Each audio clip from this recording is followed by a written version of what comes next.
ओम शांति। आज की मुरली की डेट है 2/11/2023, 2 नवंबर 2023। मीठे बच्चे, याद रूपी दवाई से स्वयं को एवर निरोगी बनाओ। याद और स्वदर्शन चक्र फिराने की आदत डालो तो विकर्माजीत बन जाएंगे।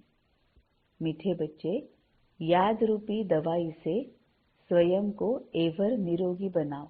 अब जब बाबा आत्मा के लिए निरोगी बनना बोलता है, इसका मतलब यह है कि जो भी आत्मा के डिसीजेस है, जिसकी वजह से आत्मा वीक होती है, जिसकी वजह से आत्मा की एनर्जी, आत्मा की शक्ति डिप्लीट होती है, कम होती है ना, जिसको ही हम लौकिक भाषा में तिल तिल मरना बोलते हैं, है ना, या फिर जो भी ये विकार है, कमियां है, कमजोरियां है, अवगुण जो है, इसकी वजह से आत्मा को जिस दुख, दर्द, पीड़ा से, परेशानी से, चिंता से, भय से, अशांति से, असंतुष्टता से जाना पड़ता है ना, ये सब आत्मा के रोग है।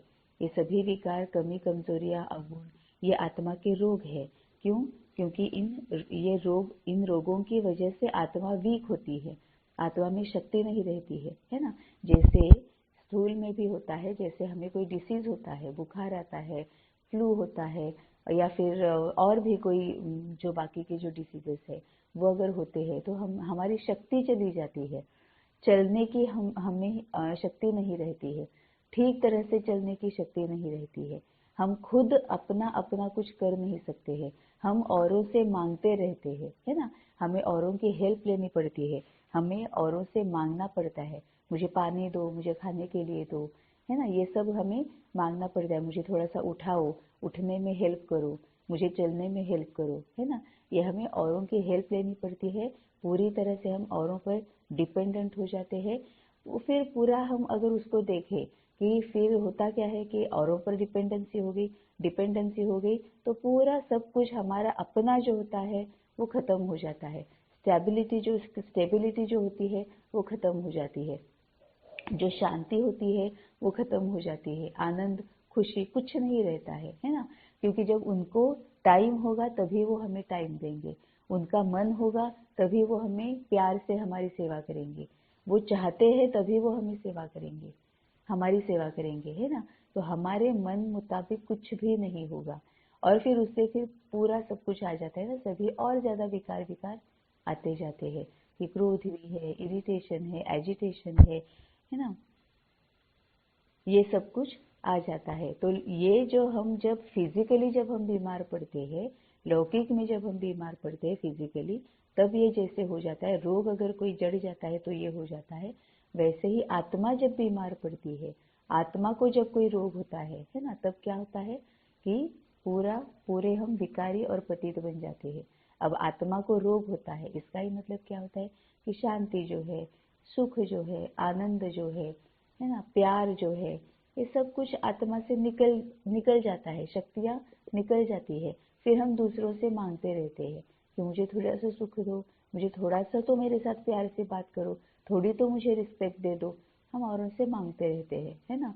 औरों के पास भी जब वो नहीं है तो वो हमें क्या देंगे, है ना।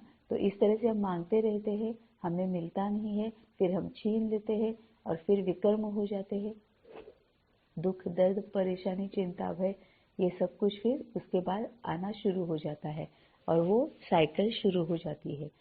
तो याद रूपी दवाई से स्वयं को एवर निरोगी बनाओ। अब इस रोग के ऊपर, ये जो सभी रोग है आत्मा के, इसके ऊपर बाबा एक ही बात हमेशा बोलता है कि एक तो मैं ही तुम्हारा सर्जन हूँ और दूसरी मेरी याद में रहना, यही तुम्हारी दवाई है ना। अब बाबा की याद में रहने से क्या होता है, बाबा की याद में है मतलब बाबा के पास है, बाबा के साथ है, बाबा से कनेक्टेड है, तो बाबा जो वर्षा दे रहा है वही सामने दिख रहा है। बाबा की याद में रहते हैं मतलब क्या है, बाबा के बारे में मनन चिंतन चल रहा है, बाबा के बारे में हम सोच रहे हैं, बाबा के बारे में या बाबा के ज्ञान के बारे में, है ना। तो सोचते कब है, जब बुद्धि के सामने जो होता है उसके बारे में हम सोचते हैं। इसका मतलब बुद्धि के सामने कौन है, बाबा है। तभी तो हम बाबा के बारे में सोच सकते हैं। तो बुद्धि के सामने बाबा है मतलब बाबा का वर्षा है, मतलब ज्ञान और शक्तियां हैं, तो उसके ऊपर ही हम सोचते रहते हैं। तो जैसे ही हम बाबा के साथ रहते हैं, साथ होते हैं, ज्ञान हमारे सामने होता है। पूरी तरह से हमें जो दिव्य दृष्टि मिली हुई है उसको हम पूरी तरह से यूज कर पाते हैं, अगर हमारी बुद्धि पूरी तरह से बाबा के तरफ हो तो, है ना।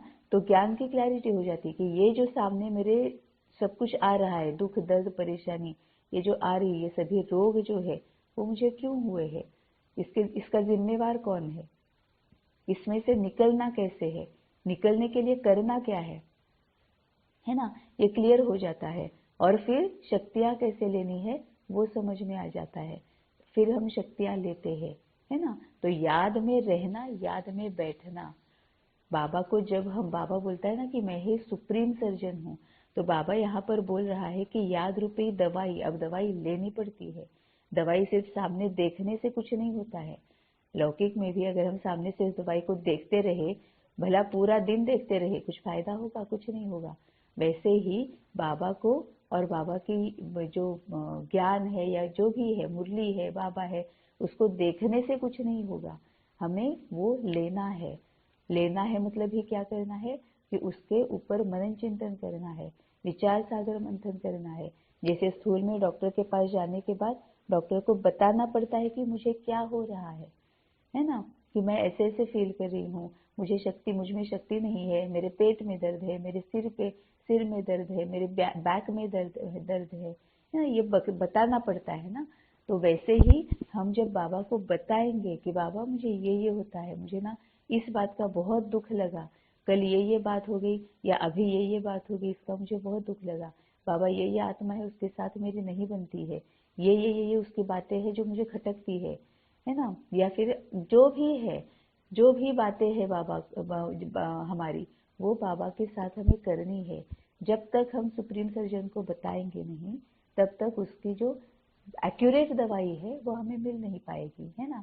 तो याद की दवाई से याद में रहना है, मतलब उनके साथ बात करनी है, मनन चिंतन करना है, विचार सागर मंथन करना है।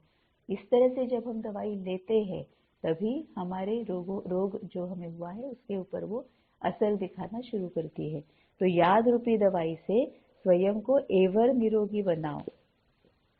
याद और स्वदर्शन चक्र फिराने की आदत डालो, मतलब सिर्फ बाबा ने सिर्फ याद में बैठने के लिए नहीं बोला है, याद में रहो और स्वदर्शन चक्र फिराने की आदत डालो। जब हम बाबा के सामने होते हैं, जैसे बाबा बोलते हैं ना कि सम्मुख बैठो, तो बाबा के साथ होते हैं, बाबा के पास होते हैं, बाबा के सामने होते हैं, और हम तो जब स्वदर्शन चक्र फिराते हैं कि क्या क्या क्या क्या मेरे साथ होता है, मैं क्या क्या करती हूँ, है ना। ये जब हम बाबा को बताते हैं, फिर बाबा बोलेगा कि जो तुम कर रहे हो वो सही है या गलत है, या फिर तुम्हें और क्या क्या करना है ना। ये तब हमें बाबा बताएगा, तब हमें बाबा विधियां बताएगा, है ना। तो उसको, उन विधियों को फॉलो करके फिर हम एवर निरोगी बन सकते हैं। तो सिर्फ याद में बैठने से कुछ नहीं होगा। अब ये कब करना है?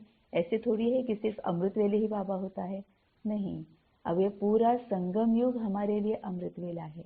पूरा संगम युग जो है वो कलयुग का, अभी पूरा कल्प का अंतिम समय और सतयुग का आदि का समय।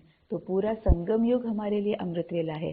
तो जरूरी नहीं कि सिर्फ सुबह 2 से 5 के बीच ही ये सब करना है, बिल्कुल भी नहीं। आदत डालनी है कि हर क्षण हम स्वदर्शन चक्र घुमाते रहे, हर क्षण हम बाबा के साथ रहे, बाबा के पास रहे और बाबा के साथ बात करते रहे, है ना। क्योंकि कोई भी क्षण अंतिम क्षण हो सकता है। जैसे बाबा कहते हैं ना कि अंतमति सोगति, कोई भी क्षण अंतिम क्षण हो सकता है। तो हर क्षण अंतिम क्षण समझकर हमें बाबा के साथ ही रहना है, बाबा के साथ बात करनी है और दवाई लेनी है। दवाई को सिर्फ देखते नहीं रहना है, देखते रहने से कुछ नहीं मिलेगा, दवाई हमें लेनी है। तो मीठे बच्चे, याद रूपी दवाई से स्वयं को एवर निरोगी बनाओ, याद और स्वदर्शन चक्र फिराने की आदत डालो, तो विकर्माजीत बन जाएंगे। विकर्माजीत मतलब विकर्मों को जीतने वाले, है ना। अब विकर्मों को कैसे जीतेंगे? बाबा के साथ है, ज्ञान और शक्तियां सामने है, तो गुणों को ज्ञान को और शक्तियों को ही यूज कर रहे हैं। तो कमी कमजोरियों को, अवगुणों को, विकारों को यूज नहीं कर रहे हैं, है ना। तो विकारों को नहीं यूज कर रहे तो विकर्म भी नहीं होंगे, विकर्म नहीं होंगे मतलब ये पूरी तरह से विकर्माजित बन जाएंगे, है ना। और अगर ज्ञान और शक्तियां सामने है, निरंतर बाबा के साथ है, तो हम पूरा मतलब आदि मध्य अंत, बाबा जो कहता है कि त्रिकालदर्शी तुम बनो, त्रिकालदर्शी बनकर हम जा रहे हैं, है ना। तो अभी मैं जो करूंगी उसका परिणाम क्या होगा सामने, वो मैं हर क्षण सोच रही हूँ, है ना। वो सोच कर मैं कर रही हूँ, इसीलिए ही तो बाबा आया है। अदरवाइज जब तक बाबा आया नहीं था तब तक हम बिना सोचे समझे कर रहे थे, टिट फॉर टैट, दुनिया को फॉलो करो, है ना, जैसे को तैसा। ये जो है दुनिया को फॉलो भी करना है उसमें ही। तो जो लोग कर रहे थे, देहधारी कर रहे थे, वही हम कर रहे थे, है ना। लेकिन अब बाबा आया है, अब हम त्रिकालदर्शी स्थिति में रहकर हर कर्म करते हैं कि पास्ट में मैंने जो किया है उसके परिणाम अभी मेरे सामने क्या आए हैं। वो अगर मेरे लिए अच्छे हैं, इसका मतलब पास्ट के कर्म मेरे अच्छे हैं। अगर वो कर्म वो मुझे दुख दे रहे हैं तो मेरे वो कर्म अच्छे नहीं है। और तभी बाबा ने आकर जब हमें बताया, तब हमें पता चला कि अभी अगर मैं अच्छे कर्म करूंगी तभी मेरा भविष्य मेरा अच्छा है। अब अच्छे कर्म मतलब क्या है, जो बाबा कहता है। अच्छे कर्म मतलब किसको सुख देना, किसको दुखी नहीं करना। अब ये सुख और दुख ये क्या है, वो भी हमें ठीक से पता नहीं होता है ना। जब तक हम देही अभिमानी नहीं बनते हैं, हमें एक्यूरेटली पता नहीं होता है कि हम सामने वाले को पक्का सुख ही दे रहे हैं या फिर कंपल्शन कर रहे हैं, जबरदस्ती कर रहे हैं और अपेक्षा रख रहे हैं, है ना। यही तो होते आया ना अभी तक। जब बाबा के पास आने के बाद भी बाबा का ज्ञान है तो फिर तो हर एक को मिलना ही चाहिए।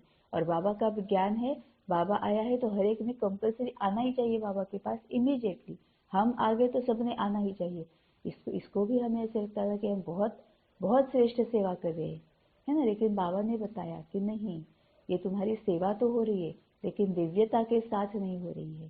सेवा भी करनी है लेकिन वो दिव्यता के साथ करनी है, पूरी तरह से पवित्रता के साथ करनी है, तभी वो सही रीति श्रेष्ठ से श्रेष्ठ कर्म और वो सही रीति श्रीमत होगी, है ना। तो निरंतर बाबा के साथ रहकर, बाबा के पास रहकर, बाबा के साथ बात करते हुए जब हम ज्ञान को, गुणों को और शक्तियों को यूज करके कर्म में आते हैं, इनके द्वारा ही कर्म में आते हैं, तभी हम विकर्माजीत बन जाते हैं। तो मीठे बच्चे, याद रूपी दवाई से स्वयं को एवर निरोगी बनाओ, याद और स्वदर्शन चक्र फिराने की आदत डालो, मतलब हर क्षण स्वदर्शन चक्र फिराने की आदत डालो तो विकर्माजित बन जाएंगे। प्रश्न है, जिन बच्चों को अपनी उन्नति का सदा ख्याल रहता है उनकी निशानी क्या होगी?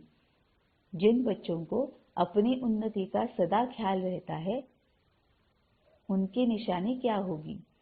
उत्तर है, उनकी हर एक्ट सदा श्रीमत के आधार पर होगी।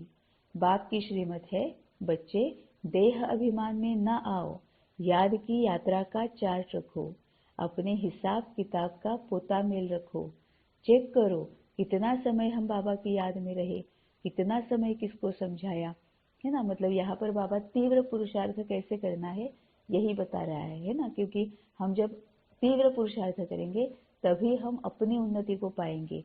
तो उनकी हर एक्ट सदा श्रीमत के आधार पर होगी, सदा श्रीमत के आधार पर होगी। बाबा कभी नहीं कहता है कि सिर्फ अमृत वेले उठो और तभी श्रीमत लो, ये बाबा कभी नहीं कहता है। बाबा कहता है मन मना भव, हर घंटा, हर क्षण निरंतर कंबाइंड स्वरूप में रहो। जो कुछ भी करोगे हर कदम तुम्हारा बाबा की श्रीमत के अनुसार होना चाहिए, है ना। बाबा को पूछ कर, बाबा को बताकर ही हर कदम लेना है। अब कदम मतलब आत्मा का कदम, आत्मा का कदम मतलब एक एक संकल्प, है ना। तभी तो हम आगे आगे जाते हैं ना। मन में थॉट आता है फिर वो हम करते हैं, आगे गए, फिर से थॉट आया फिर हमने किया, फिर आगे गए, फिर से थॉट आया फिर से वाचा या कर्मणा। हम थॉट आने के बाद ही वाचा और कर्मणा में जाते हैं, वैसे वैसे हम आगे जाते हैं, आगे चलते रहते हैं। तो आत्मा का कदम है हर एक एक संकल्प, एक एक थॉट। तो बाबा कहता है हर कदम, हर क्षण, हर संकल्प बाबा से पूछ कर ही उठाना है ना। तो उनकी हर एक्ट, ऐसे बच्चे जिनकी हर एक्ट सदा श्रीमत के आधार पर होगी। बाप की श्रीमत है, बच्चे देह अभिमान में न आओ, याद की यात्रा का चार्ट रखो। अब ये चार्ट रखना है, वो दिन में एक ही बार रखेंगे, लिख के रखेंगे, है ना, बाबा को लेटर लिखेंगे। इतना ही अगर हमारे सामने आ रहा है तो हम देह भान में है।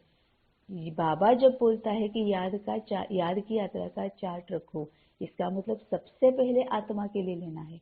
लिखना तो है, बाबा को लिख कर बताना चाहते हैं तो वो लिखना है, बाबा के पास रखना है, बाबा को देना है, वो तो है ही है। लेकिन उससे पहले आत्मा के लिए अप्लाई करना है, क्योंकि हमें आदत डालनी है कि हम पूरी तरह से जो भी बाबा कहता है एक वर्ड, एक लेटर तक मिस न करें। बाबा जो बताता है ना कि पूरी जो भोजन जो है ना वो पूरा निचोड़ के आखिरी बूंद तक पूरा निचोड़ कर पी जाओ, ये जो बाबा बोलता है ना, तो वही बोलता है कि मुरली रूपी थाल में, बाबा ये मुरली रूपी थाल हमारे सामने रखता है और उसमें सभी ज्ञान के पॉइंट्स है ना, वो व्यंजन है, खाने के तरह तरह के व्यंजन है ना। तो बाबा कहता है कि एक एक भी कोई तुम्हारा व्यंजन खा, मतलब एक कण भी, अन्न का एक कण भी वैसे का वैसे ना रह जाए, वैसे ही ना रह जाए थाल में, वेस्ट ना हो, है ना। तो एक एक लेटर तक बाबा का जो है ना वो अंदर लेना है, उसके ऊपर सोचना है ना। तो बाप की श्रीमत है, बच्चे देह अभिमान में न आओ, याद की यात्रा का चार्ट रखो। तो बाबा आत्मा के लिए क्या बोलता है, याद की यात्रा मतलब निरंतर बाबा के साथ, पूरी तरह से बाबा के साथ रहना, हर कदम बाबा को पूछ के उठाना, है ना। और जो भी बाबा मुरली रूपी थाली में जो भी परोसता है, एक कण भी वेस्ट नहीं करना, है ना। क्योंकि बाबा हमेशा कहते हैं ना, मैं हलवा बना रहा हूँ। ब्रह्मा बाबा को जब कोई पूछने आते थे कि चलो ना बाबा, मुरली का टाइम हो रहा है, आप आ रहे हो? तो बाबा बोला था, हाँ बच्चे चलो, मैं हलवा बना रहा हूँ, है ना, तुम्हें खिलाने के लिए हलवा बना रहा हूँ। मतलब ये बाबा क्या करता था, ब्रह्मा बाबा शिव बाबा के साथ बात करता था, शिव बाबा के साथ विचार सागर मंथन करता था और फिर वो बच्चों के सामने रखता था, है ना। तो बाबा उसको बोल रहा था कि मैं हलवा बना रहा हूँ, तो बाबा वही बच्चों के सामने रखता था।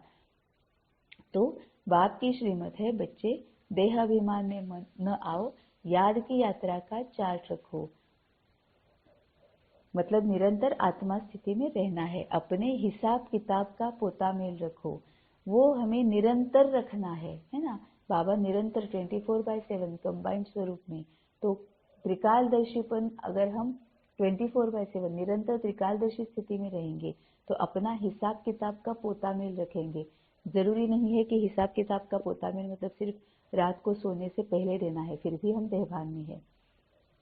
अगर हम आत्मा स्थिति में होंगे, देही अभिमानी बनकर ये अगर बात सुनेंगे, तो बाबा का कहना होता है कि हिसाब किताब का पोता मेल रखो, मतलब हर क्षण रखते जाओ कि अब क्या है, अब जो सामने आ रहा है वो क्या है, अब मैं कर रही हूँ वो क्या है ना। और बाबा के साथ रहते हैं तो ये सोचने की भी जरूरत नहीं होती है। बाबा के साथ रहते हैं तो या तो हम कार्मिक अकाउंट्स को सेटल कर रहे या तो सेवा कर रहे, एक दोनों में से ही कुछ होगा। अगर हम बाबा के साथ कंबाइंड होंगे तभी, है ना, तभी हम विक्रमाजित बनेंगे ना। ऊपर ही बाबा ने कहा है कि मेरे साथ रहोगे और कर्म में आओगे तो तुम विक्रमाजित बन जाओगे, है ना। तो हम या तो कार्मिक अकाउंट सेटल कर रहे और या फिर सेवा कर रहे। चेक करो कितना समय हम बाबा की याद में रहे, कितना समय किसको समझाया। अब यहाँ पर तो हमारा ये होना चाहिए, याद तो उसको किया जाता है जिसको हम भूल गए हैं। अब बाबा को इतना हमारी स्थिति ऐसी बनानी है कि याद करना ही ना पड़े, याद करना, बाबा को याद करना ही इसकी अविद्या हो जाए। इतना हम बाबा की याद में रहे कि हम उसको भूले ही नहीं। अगर भूलेंगे ही नहीं तो याद करने की जरूरत नहीं पड़ेगी, है ना। जैसे हमारे बच्चे हैं या फिर गृहस्थ में रहते हैं, जिनके साथ रह रहे हैं, है ना, उनकी याद करनी थोड़ी पड़ती है, वो याद रहते ही है ना। जैसे ही उठ जाते हैं सुबह, वही चलते रहता है, अब इसके लिए टिफिन देना है, अब इसको ये करना है, अब उसके लिए वो करना है, वही शुरू हो जाता है ना। हम चाहे जॉब कर रहे हैं, किसी प्रोफेशन में है या कोई बिजनेस कर, चाहे कुछ भी कर रहे हैं हम, है ना, हम चाहे स्त्री है या पुरुष है, लेकिन वही चलता रहता है ना। जिनके साथ हम रहते हैं उनके बारे में हम सोचते रहते हैं, अब इसके लिए ये करना है, उसके लिए वो करना है ना। तो कितना समय हम बाबा की याद में रहे। कितना समय किसको समझाया। अब ये समझाना सिर्फ वाचा का नहीं है, मनसा वाचा कर्मणा। अगर हम कोई काम भी कर रहे हैं जिसमें मन बुद्धि की जरूरत नहीं है, उस वक्त अगर हम मनसा सेवा कर रहे हैं या फिर बाबा के साथ बात भी कर रहे हैं, तो भी हम वही वाइब्रेशन रेडिएट कर रहे हैं। बाबा के साथ जब बात करते हैं, बाबा के ज्ञान के बारे में और किसी के साथ जब बात करते हैं, या बाबा की मुरली के ऊपर अगर हम विचार सागर मंथन मनन चिंतन कर रहे हैं, तो हम क्या कर रहे हैं, वायुमंडल ही तो बहुत बहुत पवित्र कर रहे हैं। शुद्ध वायुमंडल में शुद्ध वाइब्रेशंस फैला रहे हैं, वायुमंडल पवित्र बना रहे हैं, है ना। तो वो हमारी सेवा ही हो रही है, या हम बाबा जो हमें बताना चाहते हैं वही हम कह रहे हैं। तो चेक करो कितना समय हम बाबा की याद में रहे, कितना समय किसको समझाया। गीत है, तू प्यार का सागर है। ओम शांति। यहाँ जब बैठते हो तो बाप की याद में बैठना है।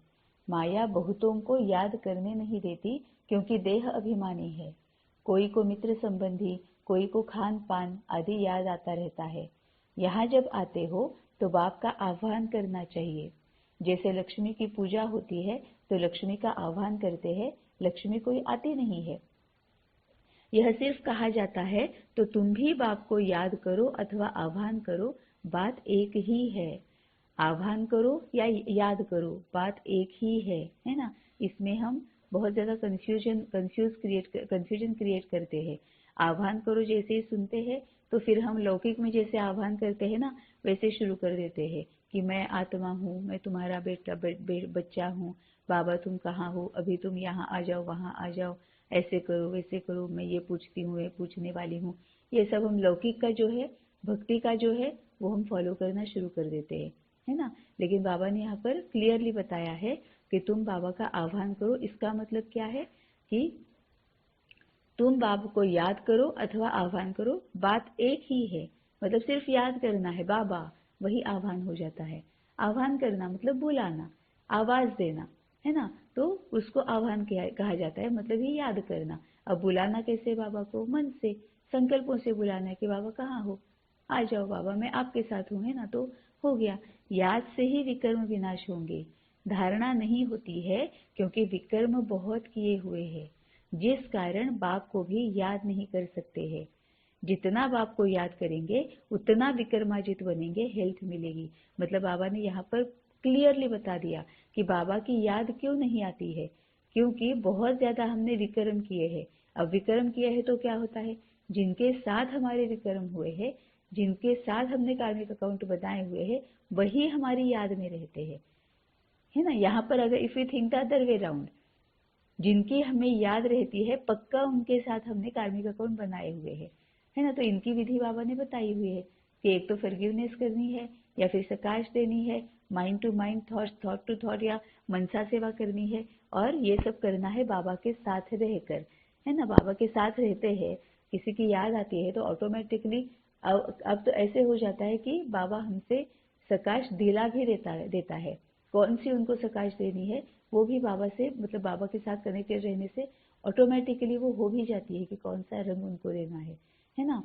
तो याद से ही विकर्म विनाश होंगे। धारणा नहीं होती है क्योंकि विकर्म बहुत किए हुए हैं, जिस कारण बाप को भी याद नहीं कर सकते। अब बाबा को याद नहीं करे तो धारणा नहीं हो रही है। तो बाबा ने यहाँ पर यह भी बताया कि धारणा कब होगी, जब बाबा को याद करते रहेंगे।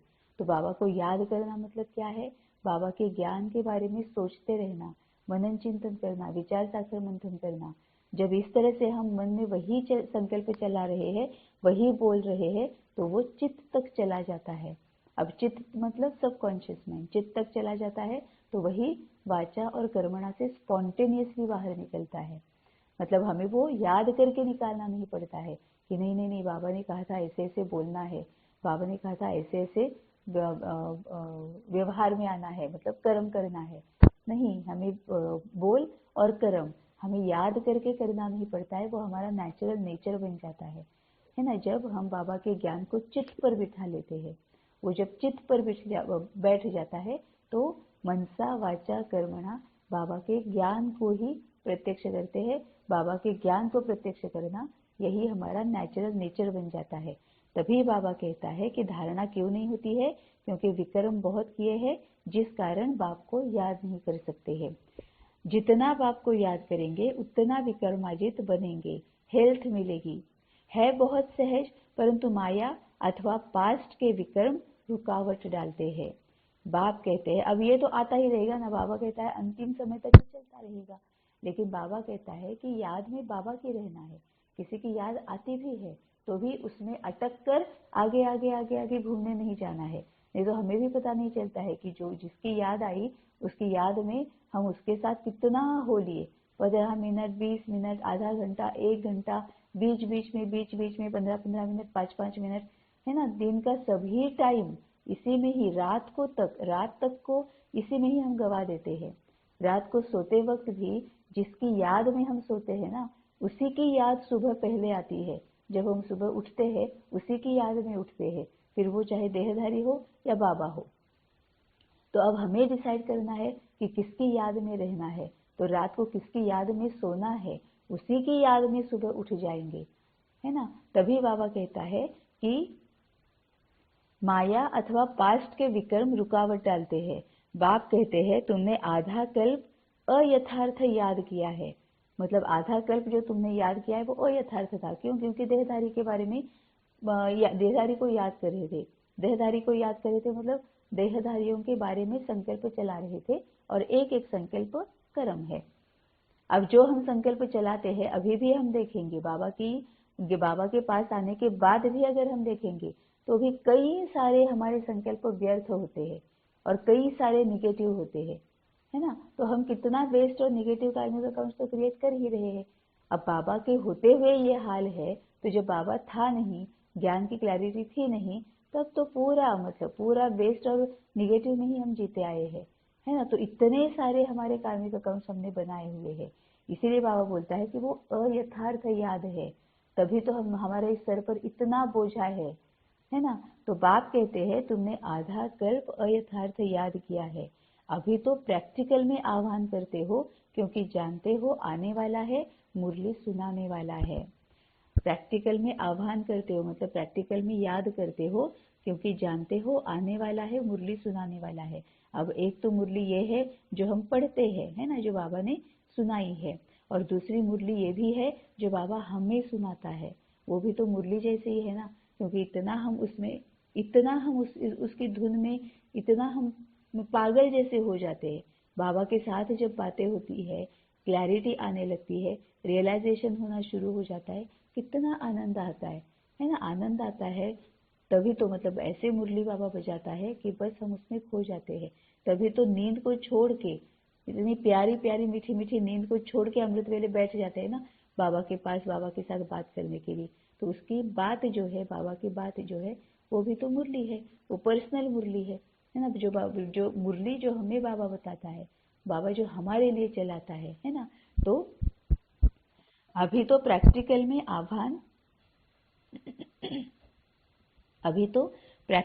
आह्वान करते हो, क्योंकि जानते हो आने वाला है, मुरली सुनाने वाला है, परंतु यह याद की आदत पड़ जानी चाहिए। एवर निरोगी बनाने लिए सर्जन दवाई देते हैं कि मुझे याद करो, है ना। सुप्रीम सर्जन है, वो दवाई क्या दे रहा है? मुझे याद करो। अब डॉक्टर के पास कोई रोग लेकर जाते हैं तो हमें पता भी नहीं होता है कि डॉक्टर कौन सी दवाई देने वाला है। हर एक रोग के लिए अलग अलग दवाई होती है। यहाँ तो हमें दवाई भी पता है, बाबा को याद करना है, मन मनाभव रहना है, निरंतर कंबाइंड स्वरूप में रहना है, यही दवाई है, बाबा ने बता ही दिया है ना। तो एवर निरोगी बनाने लिए सर्जन दवाई देते हैं कि मुझे याद करो, फिर तुम मेरे से आकर मिलेंगे, मुझे याद करने से ही वर्षा पाएंगे। बाप और स्वीट होम को याद करना है, जहाँ जाना है वह बुद्धि में रखना है। बाप ही यहाँ आकर सच्चा पैगाम देते हैं, और कोई भी ईश्वर का पैगाम नहीं देते हैं। वह तो यहाँ स्टेज पर पार्ट बजाने आते हैं और ईश्वर को भूल जाते हैं। ईश्वर का पता नहीं रहता है, उनको वास्तव में पैगंबर मैसेंजर कह नहीं सकते, यह तो मनुष्य ने नाम लगाए हैं। वह तो यहाँ आते हैं, उनको अपना पार्ट बजाना है, तो याद फिर कैसे करेंगे? पार्ट बजाते पतित बनना ही है। है ना। बाबा कहता है जो भी है धर्म स्थापक, वो धर्म स्थापक जो है उन्होंने धर्म की स्थापना वैसे की ही नहीं है। उन्होंने तो आके सिर्फ अपना पार्ट बजाया है। उनका पार्ट क्या था? अच्छा मैसेज देना, है ना। जो भी वैल्यूज और वर्च्यूज जो है, संस्कार जो है ना, गुण और शक्तियां जो है, उसके बारे में बताना, उसके बारे में मैसेज देना, है ना, ये उनका पार्ट है। वो अपना पार्ट बजाते रहते हैं। और बाबा कहता है तो फिर वो याद कैसे करेंगे? क्योंकि उनको भी पता नहीं है। देह वो भी तो देह में है, तो देह भान में ही रहते हैं ना, तो फिर उनको भी पता नहीं है, तो याद फिर कैसे करेंगे? पार्ट बजाते पतित बनना ही है, फिर अंत में पावन बनना है। पावन तो बाप ही आकर बनाते हैं, बाप की याद से ही पावन बनना है। बाप कहते हैं पावन बनने का एक ही उपाय है, देह सहित जो भी देह के संबंध है उनको भूल जाना। भूल जाना, उनसे तन का किनारा करना नहीं बोल रहा है बाबा, छोड़ने की तोड़ने की बात नहीं कर रहा है, उनको भूल जाना है। हमें याद कहाँ होता है? मन बुद्धि में याद होता है। तो भूलना कहाँ है? मन बुद्धि से भूल जाना है, मतलब मन बुद्धि बाबा की तरफ। तो बाप कहते हैं पावन बनने का एक ही उपाय है, देह सहित जो भी देह के संबंध है उनको भूल जाना। मतलब ये जो संबंध है, चाचा मामा भाई बहन पति पत्नी बच्चे, ये जो संबंध है, ये जो रिश्ते हैं, उन रिश्तों को भूल जाना और हर एक को आत्मा देखना। मैं आत्मा हूँ, बाबा के साथ कनेक्टेड हूँ और बाकी आत्माओं के साथ व्यवहार में आ रही हूँ। तुम जानते हो मुझ आत्मा को याद करने का फरमान मिला है, उस पर चलने से ही फरमान बरदार कहा जाएगा। जो जितना पुरुषार्थ करते हैं उतना फरमान बरदार है, जो जितना पुरुषार्थ करते हैं उतना फरमान बरदार है। याद कम करते तो कम फरमान बरदार है। फरमान बरदार पद भी ऊंच पाते हैं। बाप का फरमान है, एक तो मुझ बाप को याद करो, दूसरा नॉलेज को धारण करो। एक तो मुझ बाप को याद करो, दूसरा नॉलेज को धारण करो। इसको ही बाबा बोलता है कि नॉलेज सिर्फ बुद्धि तक नहीं रखनी है, दिमाग तक नहीं रखना है, उसको धारण करना है। मतलब मनसा वाचा कर्मणा, बाबा के ज्ञान को प्रत्यक्ष करना है। दूसरा नॉलेज को धारण करो। याद नहीं करते तो सजाएं बहुत खानी पड़ती। स्वदर्शन चक्र फिराते रहेंगे तो बहुत धन मिलेगा। अब कौन सा धन मिलेगा? यही सभी ज्ञान गुण और शक्तियां। भगवान वाच, मुझे याद करो और स्वदर्शन चक्र फिराओ, अर्थात ड्रामा के आदि मध्य अंत को जानो। अब यहाँ पर स्वदर्शन चक्र पहले कौन सा फिराना है? अब आत्मा का। मैं आत्मा, 5 मिनट पहले मैं क्या थी, अभी मैं क्या हूँ, 5 मिनट के बाद मुझे क्या बनना है ना। वैसे ही कल मैं क्या थी, आज क्या हूँ, कल मुझ में कौन कौन से चेंज लाने हैं। वैसे ही 1 साल पहले क्या था, अब मैं क्या थी, क्या हूँ, 1 साल के बाद मैं अपने आप को कहाँ देखती हूँ, है ना। क्योंकि संकल्पों से ही तो हम सृष्टि रचते हैं। बाबा ने बोला मैंने तुम्हारे हाथ में ये जो पेन है वो दे दिया है। अब पेन मतलब क्या है? संकल्प है। संकल्प ही तो हम करते हैं ना, वही प्रत्यक्ष होते हैं। पूरे दिन में भी अगर हम देखेंगे, उठते ही अमृत वेला जब उठते हैं, आंख जब खुलती है, उस वक्त भी चलो अभी कितने बजे बाबा गुड मॉर्निंग कितना बजा है, यही पहले हम देखते हैं ना। और फिर संकल्प करते हैं कि अब उठना है, तभी हम शरीर को उठाते हैं। अब चलना है, तभी हम शरीर को चलाते हैं। अब मुझे नहीं उठना है और 5 मिनट सोना है, शरीर को सुलाते हैं, है ना। उसमें फिर अमृत वेला भी निकल जाती है ना। तो जो हम संकल्प करते हैं वही तो हम प्रत्यक्ष करते हैं। तभी बाबा बोलता है कि स्वदर्शन चक्र फिराते रहेंगे तो बहुत धन मिलेगा। मुझे याद, भगवान उवाच, मुझे याद करो और स्वदर्शन चक्र फिराओ, अर्थात ड्रामा के आदि मध्य अंत को जानो। मतलब त्रिकालदर्शी पन की स्थिति में स्थित रहकर कर्म में आना है। मेरे द्वारा मुझे भी जानो और सृष्टि के आदि मध्य अंत का चक्र भी जानो। मेरे द्वारा मुझे भी जानो। कल ही बाबा ने क्लियर किया था कि बाबा ही है जो बाबा की पहचान एक्यूरेटली देता है, और कोई भी ऐसा नहीं है पूरी सृष्टि में, सिवाय बाबा के कोई भी ऐसा नहीं है जो बाबा के बारे में एक्यूरेटली बताता है ना। तो बाबा को अगर जानना है, क्योंकि बाप समान बनना है। क्यों जानना है बाबा को? क्योंकि बाप समान बनना है। बाप समान बनेंगे तभी आप समान बना पाएंगे, और आप समान बना पाएंगे तभी बाबा खुश होगा, है ना। मतलब तभी बाबा की सेवा होगी। वैसे तो बाबा नाखुश होता भी नहीं है, हम है जो बाबा को मनुष्य के स्तर पर लाकर रखते हैं, अपने स्तर पर लाकर रखते कि नहीं ना बाबा को दुखी होगा, बाबा नाखुश होगा, बाबा को अच्छा नहीं लगे, ये हम बाबा को अपने स्तर पर लाके रखते हैं, है ना। लेकिन अगर सेवा करनी है, बाबा किसको सेवाधारी सच्चे मन का सेवाधारी बोलता है, तो जो औरों को आप समान बनाते हैं, और आप समान तभी बनाना है जब हम बाप समान बन जाएंगे। और बाप समान कब बनेंगे, तो ये बाबा ने वहां पर बताया हुआ है कि मेरे द्वारा मुझे भी जानो। जब बाबा को बाबा के द्वारा ही जानेंगे, बाबा के साथ बात करेंगे, बाबा को पूछेगी कि बाबा एग्जैक्टली तुम करते क्या हो, है ना, ये बाबा को पूछेगी, बाबा बता देता है।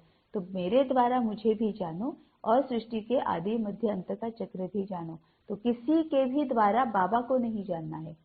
कोई भी महान आत्मा हो, श्रेष्ठ आत्मा हो, कितनी भी बाबा के समीप आत्मा हो, कितनी भी कोई भी आत्मा हो, उनके द्वारा बाबा को नहीं जानना है, बाबा को खुद खुद जानना है। ये भी तो पढ़ाई ही है ना। तो सुनना तो है, लेकिन जानना है खुद। जब बाबा के पास पास रहकर बात करेंगे, वैसे ही बाबा को जानना है। तो मेरे द्वारा मुझे भी जानो और सृष्टि के आदि मध्य अंत का चक्र भी जानो। दो बातें मुख्य है, इस पर अटेंशन देना है। श्रीमत पर पूरा अटेंशन देंगे तो ऊंच पद पाएंगे। रहमदिल बनना है, सबको रास्ता बताना है, कल्याण करना है। अब रहमदिल बनना है मतलब क्या है, मैं जैसे आत्मा हूँ, मुझ आत्मा में जैसे विकार है, कमियां है, कमजोरियां हैं, अवगुण है, वैसे ही हर एक आत्मा में कमी, कमजोरी, अवगुण, विकार है। मुझे जैसे इन विकारों से छूटने के लिए टाइम लगता है, पेशेंटली मुझे ये करना पड़ता है, वैसे ही औरों को भी टाइम लगेगा। औरों के साथ भी मुझे पेशेंटली रहना है, उनको जैसे है वैसे एक्सेप्ट करना है। जैसे बाबा ने मुझे मैं जैसी हूँ वैसे एक्सेप्ट किया, है ना। जब इतनी रोगी हूँ, इतनी पीड़ित हूँ, पतित हूँ, विकारी हूँ, फिर भी बाबा ने मुझे जैसी हूँ वैसे एक्सेप्ट किया है। वैसे ही जो भी आत्मा मेरे सामने आएगी, उसको सबसे पहले एक्सेप्ट करना है ना, रहमदिल भाव रखना है, और उसको एक्सेप्ट करके फिर उसको सहयोग देना है, उसके विकारों से उसको छुड़ाने के लिए। तो रहमदिल बनना है, सबको रास्ता बताना है, रास्ता बताना है, रास्ते पर उनको लेकर जबरदस्ती घसीट कर लेकर नहीं चलना है ना, फिर गड़बड़ हो जाती है। उनको रास्ता बताना है और छोड़ देना है। अब उस रास्ते पर से उनको चलना है, नहीं चलना है, क्या करना है, ये उनका अपना कर्मा है, ये उनकी अपनी जिम्मेवारी है, ये बाबा देख लेगा। हमें सिर्फ उनको रास्ता बताना है। अब कैसे बताना है, मनसा वाचा कर्मणा। अगर वाचा से नहीं मान रहे हैं, उनके समझ में नहीं आ रहा है, कोई प्रॉब्लम नहीं, हो सकता है शायद वो मनसा से समझ लेंगे, मनसा से नहीं समझ में आ रहा है, शायद कर्म से समझ लेंगे। हमें देखते हुए वो समझ जाएंगे कि अरे हाँ, ये ऐसे ऐसे करते हैं, सबके साथ ये ऐसे ऐसे व्यवहार में आते हैं। हमको देखकर वो शायद समझ में आ जाएंगे, उनको समझ में आ जाएगा, है ना। तो उनको रास्ता बताना है मनसा वाचा कर्मणा से। तो रहमदिल बनना है, सबको रास्ता बताना है, कल्याण करना है।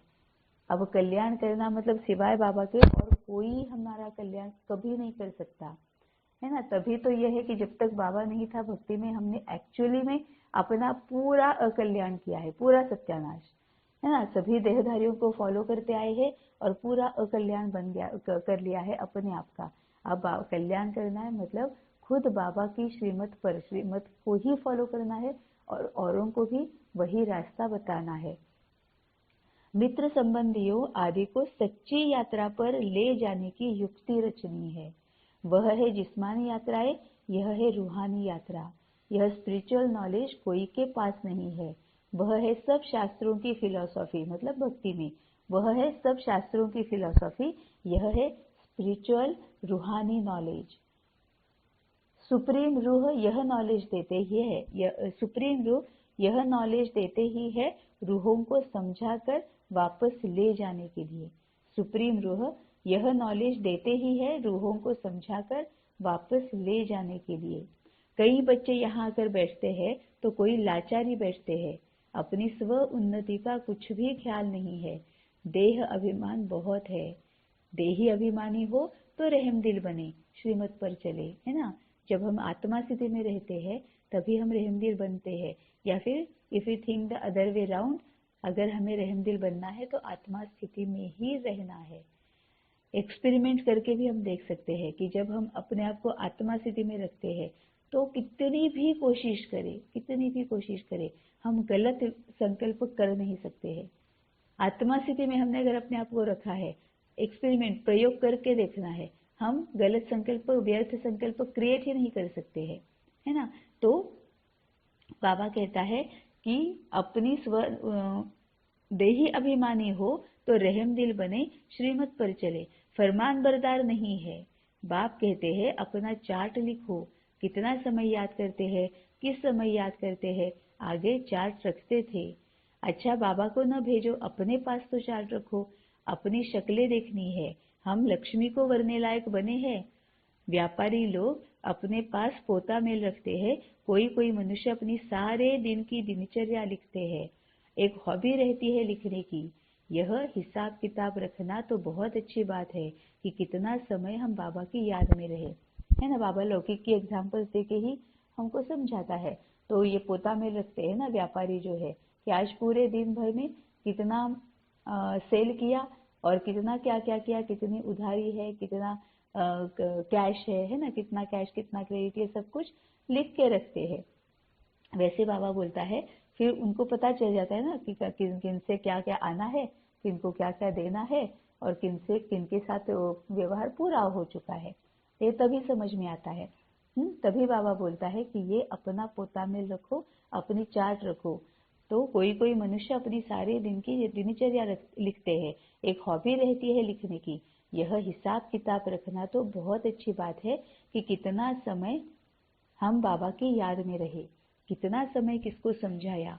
ऐसा चार्ट रखे तो बहुत उन्नति हो जाए। अब उन्नति कैसे होगी? दो है, विन विन सिचुएशन ही होती है। दो बातें होती है, एक तो जितनी देर बाबा के बारे में सोच रहे हैं, बाबा के ज्ञान के बारे में सोच रहे हैं, बाबा के साथ रह रहे हैं, उतनी देर तक कोई भी व्यर्थ और निगेटिव चल नहीं रहा है। कितना बड़ा बोझा हम अपने सर पर लेने से फुल स्टॉप लगा रहे हैं, उसको हम बच रहे हैं।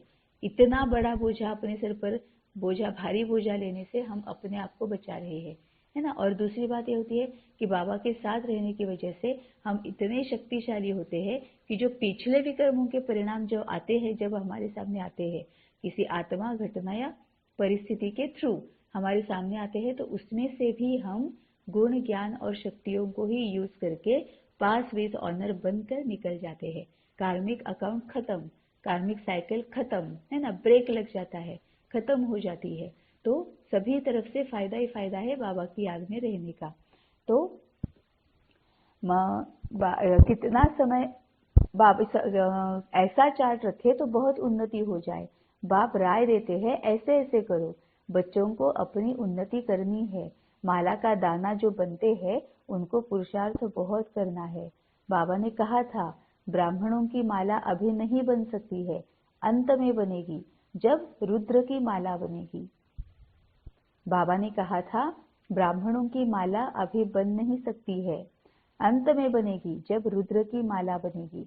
अब ब्राह्मण मतलब क्या है? हर एक आत्मा को ब्राह्मण बनना ही है, पुरुषार्थ अनुसार उसको अपना फल मिलेगा, है ना। ब्राह्मण बनने के बाद जो फल मिलेगा वो अपने पुरुषार्थ अनुसार मिलता है। तो ब्राह्मणों की माला अभी नहीं बन सकती, क्यों? क्योंकि हर एक आत्मा ब्राह्मण बनने ही वाली है, हर एक आत्मा बाबा के पास आने ही वाली है, पवित्र बनने ही वाली है। तब तक पवित्र नहीं बनेगी जब तक वो ब्राह्मण स्वरूप में नहीं होगी, फरिश्ता स्वरूप में नहीं होगी, बीज स्वरूप में नहीं आएगी, पूज्य स्वरूप में नहीं आएगी, है ना। तब तक बन ही नहीं सकती है, पवित्र बन ही नहीं सकते हैं, शांति धाम जा ही नहीं सकते हैं। इन सभी से जाना ही पड़ता है ना। यही ब्राह्मण धर्म है, मतलब हर एक को बाबा का ज्ञान लेना है। ब्राह्मण धर्म मतलब क्या है? बाबा का ज्ञान लेना है और उसको समझना है और उसको धारण करना है ना। तो बाबा बोल ये हर एक आत्मा का होना ही होना है, जितनी भी आत्माएं हैं उन सबका ये होना ही होना है। तभी बाबा बोलता है कि ब्राह्मणों की माला अभी नहीं बन सकती है, अंत में बनेगी, क्योंकि वो माला है ना। तो कौन आगे कौन पीछे, अभी भी तो होता है ना कि हम ब्राह्मण तो बन गए, लेकिन रोज क्या 5-5 मिनट में, 5-5 मिनट क्या 1-1 सेकंड में आगे पीछे होते हैं।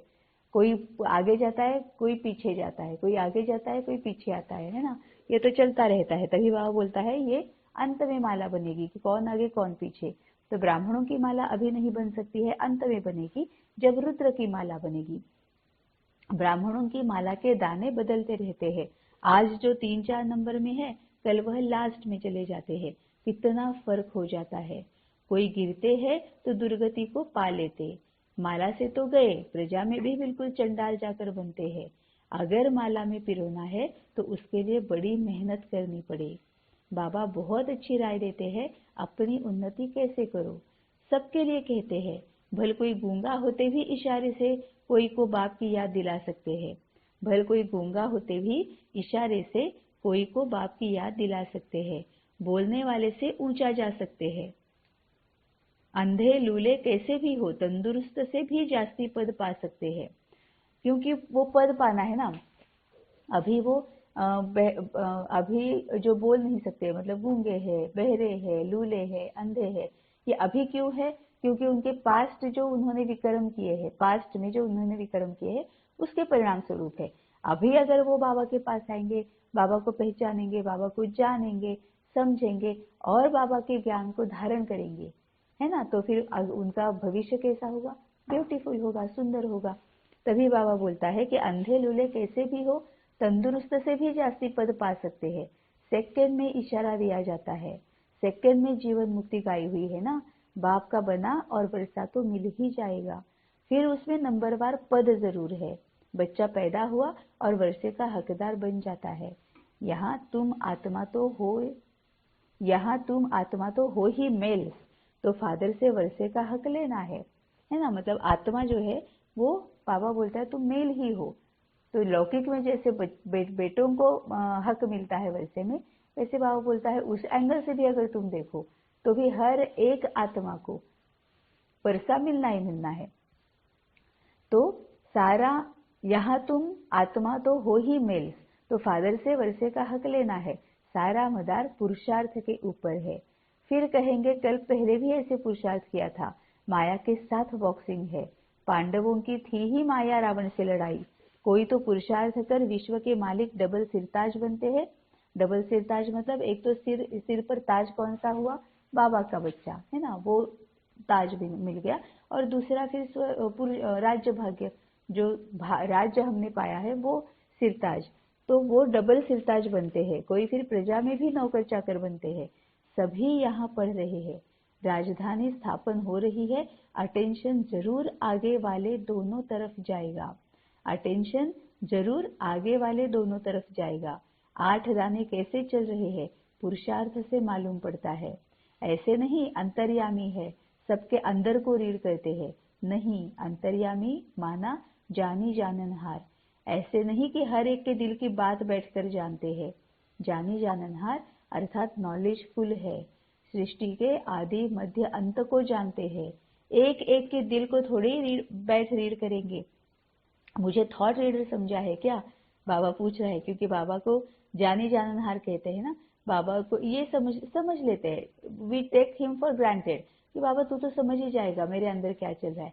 बाबा कहता है मैं नहीं समझूंगा। अगर मैं खुद आकर तुम्हारे मन को रीड करूंगा तो मेरे 800-900 बच्चे हैं, उन्होंने क्या पाप किया है फिर, है ना, तो उनके भी मुझे रीड करने पड़ेंगे। मुझे तो सबके साथ सेम करना है ना। ऐसे नहीं कर सकता कि तुम्हें ज्यादा प्यार मिल रहा है, मैं खुद आके तुम्हें कुछ और अलग से दे रहा हूँ और दूसरों को अलग से दे रहा हूँ। ये मुझसे नहीं होगा, ये मैं नहीं करता हूँ, है ना। तो मैं किसी के भी माइंड को रीड नहीं करता हूँ। तुम आकर अगर मुझे बताओगे तो मैं सुनता हूँ, तुम अगर मुझे पूछोगे तो मैं जवाब देता हूँ, है ना। लेकिन मैं बैठकर किसी के माइंड को रीड नहीं करता हूँ। तभी बाबा कहता है कि बाबा जानी जाननहार अर्थात नॉलेजफुल है, मतलब सब कुछ जानते हैं। पूरी सृष्टि के बारे में, आत्मा के बारे में, कर्म के बारे में, सुख के बारे में, दुख के बारे में, है ना। ये कलियुग, ये सतयुग, सबके बारे में जानते हैं, इसलिए उनको जानी जाननहार कहा जाता है। तो जानी जाननहार अर्थात नॉलेजफुल है। सृष्टि के आदि मध्य अंत को जानते हैं। एक एक के दिल को थोड़ी ही बैठ रीड करेंगे। मुझे थॉट रीडर समझा है क्या? मैं जानी जाननहार हूँ अर्थात नॉलेजफुल हूँ। पास्ट, प्रेजेंट, फ्यूचर को ही सृष्टि का आदि मध्य अंत कहा जाता है। पास्ट प्रेजेंट फ्यूचर को ही सृष्टि का आदि मध्य अंत कहा जाता है। यह चक्र कैसे रिपीट होता है उसकी रिपीटेशन को जानता हूँ। वह नॉलेज तुम बच्चों को पढ़ाने आता हूँ, इसीलिए उसको जानी जाननहार कहते हैं। इसीलिए नहीं कि मेरे मन में क्या चल रहा है वो बताओ क्योंकि तुम जानी जाननहार हो, नहीं। बाबा कहता है मैं सृष्टि का आदि मध्य अंत जो है उसको मैं जानता हूँ, पास्ट प्रेजेंट फ्यूचर को जानता हूँ, रिपीट कैसे होता है वो जानता हूँ, इसीलिए मुझे जानी जाननहार कहा जाता है। हर एक समझ सकते हैं कि कौन कितनी सर्विस करते हैं, क्या पढ़ते हैं। ऐसे नहीं कि बाबा एक एक को बैठ जानते हैं। बाबा सिर्फ यह धंधा थोड़े ही बैठ करेंगे, वह तो जानी जाननहार मनुष्य सृष्टि का बीज रूप नॉलेजफुल है। कहते हैं मनुष्य सृष्टि के आदि मध्य अंत और जो मुख्य एक्टर्स है उनको जानता हूँ, बाकी तो अथाह रचना है। यह जानी जाननहार अक्षर तो पुराना है। हम तो जो नॉलेज जानता हूँ वह तुमको पढ़ाता हूँ। बाकी तुम क्या क्या करते हो वह सारा दिन बैठकर देखूंगा क्या? मैं तो सहज राजयोग और ज्ञान सिखलाने आता हूँ। बाप कहेंगे बच्चे तो बहुत है, मैं बच्चों के आगे प्रत्यक्ष हुआ हूँ। सारी कारोबार बच्चों से है, जो मेरे बच्चे बनते हैं उनका मैं बाप बनता हूँ, है ना। मतलब बाबा ने ऊपर भी कहा है कि जो मुख्य जो एक्टर्स है उनको मैं जानता हूँ। एक तो मैं मनुष्य सृष्टि का बीज रूप जो है नॉलेजफुल हूँ, कहते हैं मनुष्य के आदि मध्य अंत को, और जो मुख्य एक्टर्स है उनको जानता हूँ। बाबा ने कितनी ये गहन बात बताई है। कहते हैं मनुष्य सृष्टि के आदि मध्य अंत और जो मुख्य एक्टर्स है उनको जानता हूँ। अब मुख्य एक्टर्स मतलब क्या है? जो पूरी तरह से बाबा को सरेंडर हुए हैं, जिन्होंने पूरी तरह से मन बुद्धि सहित बाबा को जो सरेंडर हुए हैं, है ना। तभी तो फिर उनको बाबा जानता है और तभी तो फिर बाबा उनको निमित्त बनाता है ना। तो हम सभी मुख्य एक्टर्स है, हम सभी को बाबा निमित्त बना सकता है ना। अब ये इसको ही बाबा कहता है कि अगर तुम मन मनाभव स्थिति में रहो, निरंतर बाबा के साथ कंबाइन स्वरूप में रहो, हर एक कदम बाबा को पूछ कर लो, तो फिर हम भी मुख्य एक्ट्रेस में आ सकते हैं। तो सारी कारोबार बच्चों से है, जो मेरे बच्चे बनते हैं उनका मैं बाप हूँ। फिर वह सगा है व लगा है सो मैं समझ सकता हूँ।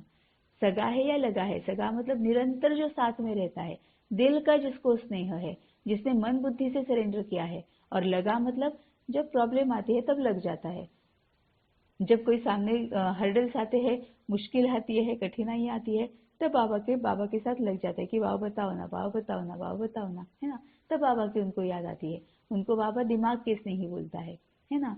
तो सगा है, फिर वह सगा है व लगा है सो मैं समझ सकता हूँ। हर एक की पढ़ाई है, मतलब देखना बाबा पूरी क्लैरिटी देता है कि तुम बच्चे तो आते हो, तुम बच्चे मुझे टेकन फॉर ग्रांटेड, तुम मुझे ये करते हो, ऐसे ही सही, you take me for granted, है ना। तो जब प्रॉब्लम्स आती है, कठिनाई आती है तो आते हो, मैं भी बहुत प्यार से तुमको बताता हूँ, लेकिन अब तुम समझ जाओगे तुम्हें सगे में रहना है या लगे में रहना है ना। हर एक की पढ़ाई है, श्रीमत पर एक्ट में आना है, कल्याणकारी बनना है। श्रीमत पर ही एक्ट में आना है, कल्याणकारी बनना है। मतलब एक्ट में आना है तो श्रीमत लेनी है ना। इतना इतना वो गहन मीनिंग है। एक्ट में आना है मतलब कर्म में आना है, कर्म में आना है मतलब एक एक थॉट हमारा कर्म है, एक एक थॉट हमारा कर्म है, एक एक संकल्प हमारा कर्म है। तो एक एक संकल्प भी बाबा को पूछ कर क्रिएट करना है, बाबा को पूछ कर फिर वो अप्लाई करना है ना। तो श्रीमत पर एक्ट में आना है, कल्याणकारी बनना है। तुम बच्चे जानते हो बृहस्पति को वृक्षपति दे कहा जाता है। वृक्षपति भी ठहरा, शिव भी ठहरा, है तो एक ही। गुरुवार के दिन बच्चों को स्कूल में बिठाते हैं, जैसे सोमनाथ का दिन सोमवार है, शिव बाबा सोमरस पिलाते हैं। अब सोमरस मतलब क्या है? अब भक्ति मार्ग में सोमरस किसको कहा जाता है? ये जो होता है ना, भांग होती है और फिर पता नहीं क्या क्या होता है, उसको सोमरस कहा जाता है। सोम मतलब ज्ञान, सोम मतलब ज्ञान। बाबा ज्ञान का रस पिलाता है, बाबा ज्ञान की वर्षा करता है ना। इसीलिए बाबा को सोमनाथ बोला जाता है, जो ज्ञान का नाथ है। मतलब ज्ञान जिसमें पूरा ज्ञान है। ऊपर बाबा ने वही कहा ना कि मैं नॉलेजफुल हूँ, जानी जाननहार हूँ। नॉलेजफुल हूँ मतलब क्या है? ऐसे नहीं कि मैं हर एक आत्मा के अंदर क्या चल रहा है वो जानता हूँ, नहीं। मैं सारी सृष्टि की रचना को जानता हूँ, रिपीटेशन को जानता हूँ, आदि मध्य अंत को जानता हूँ, है ना। इसीलिए मुझे नॉलेजफुल कहा जाता है। नॉलेज मतलब सोम मतलब ज्ञान, इसीलिए मुझे सोमनाथ कहा जाता है। तो जैसे सोमनाथ का दिन सोमवार है, शिव बाबा सोम रस पिलाते हैं, मतलब ज्ञान का रस पिलाते हैं। अब ज्ञान का रस, रस क्या होता है, पूरा निचोड़ कर रस निकाला जाता है ना। व्यर्थ जो है वो बाहर ही छोड़ दिया जाता है और रस सिर्फ पीते हैं, है ना। अभी भी हम देखते हैं ना, जूस जब हम पीते हैं तो फल में से जो अनचाहा होता है वो बाहर ही छोड़ देते हैं और रस पी लेते हैं। तो बाबा तो पूरा निचोड़ कर, तभी बाबा बोलता है कि वेद और उपनिषद जो है ना, उसमें से तुम्हें नहीं मिलेगा वो सब कुछ मैं यहाँ तुम्हें मुरली में देता हूँ। वेद उपनिषदों का सार मुरली में है। मतलब भी वेद उपनिषद पुराण जो भी तुम्हारे स्क्रिप्चर्स है सभी चार, अभी मेरे ख्याल से 4-5 दिन पहले की मुरली में बाबा ने बताया था कि ये जो चार जो मेन जो होली बुक्स है ना, 4 मेन जो किताबें हैं होली बुक्स जो है, उसका सबका सार बाबा मुरली में देता है ना। वो सब निचोड़ कर वेद उपनिषद पुराण सभी होली बुक सभी धर्म ग्रंथ, बाबा ने अभी अभी कहा था सभी धर्म ग्रंथ, इन सबको निचोड़ कर उसका सार जो है वो बाबा मुरली से हमें देता है। या फिर जब बाबा के साथ बात करते हैं, बाबा के साथ डिस्कशन करते हैं, मनन चिंतन करते हैं, तो बाबा सबका सार हमें देता है ना। बहुत ज्यादा मुश्किल हमें बताता ही नहीं है। अगर भक्ति मार्ग का वेद उपनिषद पुराण का अगर हम देखेंगे या फिर होली बुक्स में जो लिखा हुआ है, धर्म ग्रंथ में जो लिखा हुआ है, वो अगर हम पढ़ेंगे, उसको समझने की कोशिश करेंगे, उसको धारण करने की कोशिश करेंगे, हे भगवान इतना वो कठिन है। अभी भक्ति मार्ग में भी तो हम देखते आए हैं ना, एक एक 2-2 घंटे पता नहीं स्तोत्र पढ़ रहे, मंत्र पढ़ रहे, और यहाँ आना बंद वहां जाना बंद, है ना। फिर सबसे अलग भी हो रहे हैं, पता नहीं क्या क्या कुछ कुछ चलते रहता है। इस दिन ये नहीं करना, उस दिन वो नहीं करना, अगर ये नहीं करते करेंगे तो डर भी जाते हैं, क्योंकि गॉड फियरिंग होते हैं ना। गॉड लविंग होकर तो भक्ति मार्ग भी चलते नहीं है, गॉड फियरिंग होते हैं। तो अब रोज के रोज अगर मैं ये इतने समय पे करती हूँ भगवान का, आज नहीं करूंगी तो भगवान को क्रोधी हो जाएंगे, है ना। तो गॉड फियरिंग है, तो बहुत मेहनत है उसमें। फास्टिंग भी करना है ना, उपवास भी रखते हैं, शरीर को बिना वजह बेमतलब शरीर को इतनी तकलीफ देते रहते हैं, है ना। तो तकलीफों से ही जाते रहते हैं, बहुत मेहनत होती है। अब बाबा बोलता है कि यहाँ तो इतना सहज है, इतना सहज बाबा ने दिया हुआ है, रस दिया हुआ है, सबका निचोड़ दिया हुआ है। छोटी छोटी बातें होती है, बस झूठ बोलना बंद करो, खत्म, बात खत्म हो गई, झूठ बोलना बंद करो। हम इतना आगे चले जाते हैं, है ना। जलन की भावना मत रखो, कितनी स्टेप्स एकदम से हम हाई जंप लगा लेते हैं, है ना। स्वार्थ भाव से कुछ भी मत करो, हाई जंप लगा लेते हैं, क्योंकि स्वार्थ भाव से करते हैं तो जो भी कर रहे वो मतलब विकर्म ही हो रहा है। लेकिन एक स्वार्थ भाव छोड़ देते हैं तो हाई जंप मतलब पूरी की पूरी सेवा ही हो रही है। अभी तो दान समझकर भी दान करते थे तो भी दान नहीं हो रहा था, लेकिन अब एक स्वार्थ भाव को छोड़ा और सब कुछ सेवा में पूरा पूरा मतलब वो स्पेक्ट्रम ही शिफ्ट हो जाता है ना। तो पूरा सेवा में बदल गया। तो बाबा वही बोलता है कि बाबा शिव बाबा सोम रस पिलाते हैं, ज्ञान का रस पिलाते हैं, जिस बाबा हमें देता है ना। यूं नाम तो उनका शिव है, परंतु पढ़ाते हैं इसीलिए सोमनाथ कह दिया है। रुद्र भी सोमनाथ को कहा जाता है। रुद्र ज्ञान यज्ञ रचा तो ज्ञान सुनाने वाला हो गया। रुद्र ज्ञान यज्ञ, बाबा सोम रस पिलाता है, ज्ञान देता है ना। तभी तो हम यज्ञ में यज्ञ चलाते रहते हैं, मतलब अपने विकारों की आहुति डालते रहते हैं। रुद्र ज्ञान यज्ञ रचा तो ज्ञान सुनाने वाला हो गया। नाम बहुत रख दिए हैं तो उसकी समझानी दी जाती है। शुरू से यह एक ही यज्ञ चलता है, किसी को भी पता नहीं है कि सारी पुरानी सृष्टि की सामग्री इस यज्ञ में स्वाहा होनी है। अब ये पुरानी सृष्टि कौन सी? सबसे पहली आत्मा की, सबसे पहली आत्मा की, फिर जिनके साथ हमने वो दुनिया लौकिक दुनिया बसाई हुई है, जिनके साथ हम रह रहे हैं वो दुनिया, फिर बाहर की दुनिया, है ना। इमीडिएटली बाहर की दुनिया पर जंप नहीं करना है। सबसे पहले आत्मा की पुरानी दुनिया, फिर जिनके साथ हमने लौकिक में दुनिया बसाई है, मतलब जिनके साथ रह रहे हैं वो दुनिया, और फिर बाहर की दुनिया। तो किसी को भी पता नहीं है कि सारी पुरानी सृष्टि की सामग्री इस यज्ञ में स्वाहा होनी है।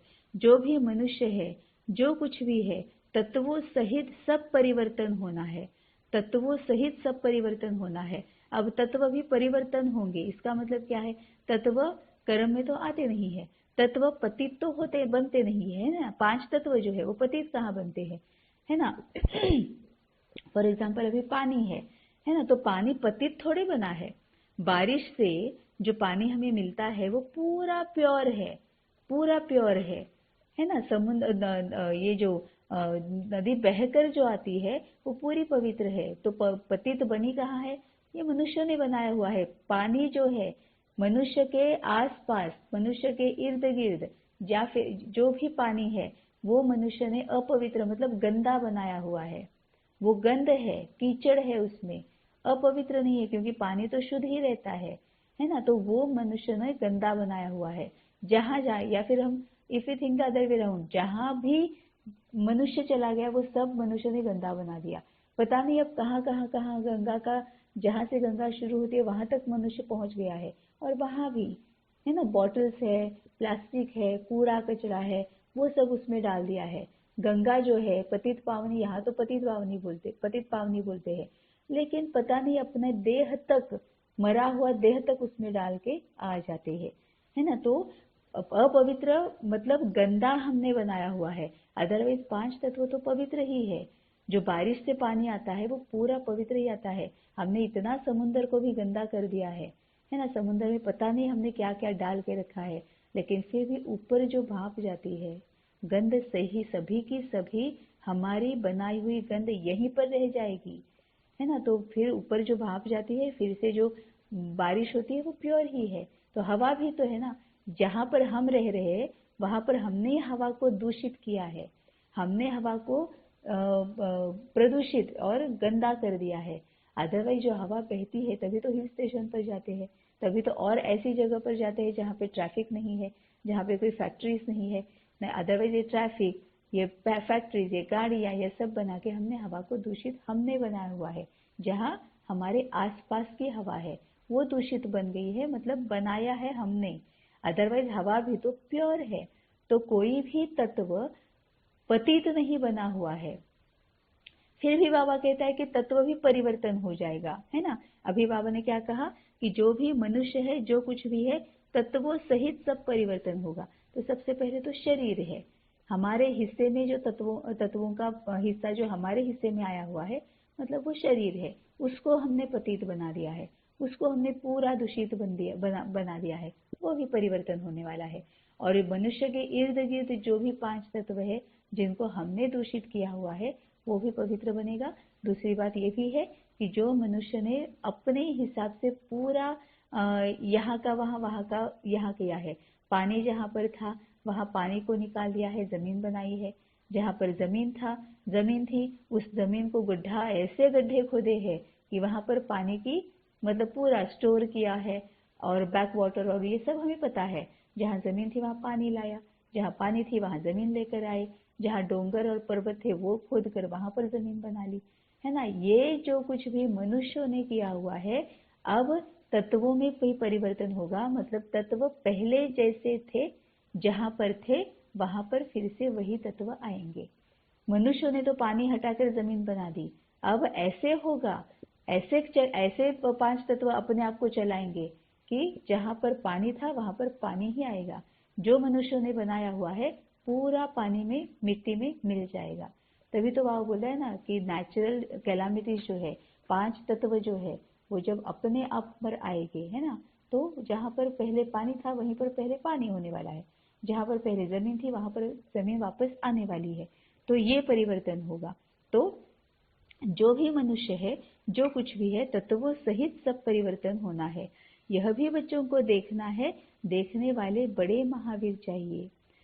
अभी हम देखते हैं ना कि कहीं पर भूकंप आता है, सुनामी आती है, क्या होता है, जहाँ पानी था वहां पानी आ गया, जहाँ जमीन थी वहां जमीन बन गई, है ना। तो बच्चों को महावीर बनना है ना, मतलब हलचल में नहीं आना है, उल्टा जो है जैसा हो रहा है उसको एक्सेप्ट करना है, और उसकी चपेट में जो आए हैं उनको शक्ति देनी है कि वो और ज्यादा गलत वो संकल्प क्रिएट किए बगैर उसमें से बाहर निकल आए। तो यह भी बच्चों को देखना है, देखने वाले बड़े महावीर चाहिए। कुछ हो जाए भूलना नहीं है। मनुष्य तो हाय हाय त्राही त्राही करते रहेंगे। पहले पहले तो समझाना है, थोड़ा ख्याल करो। सतयुग में एक ही भारत था, मनुष्य बहुत थोड़े थे, एक धर्म था।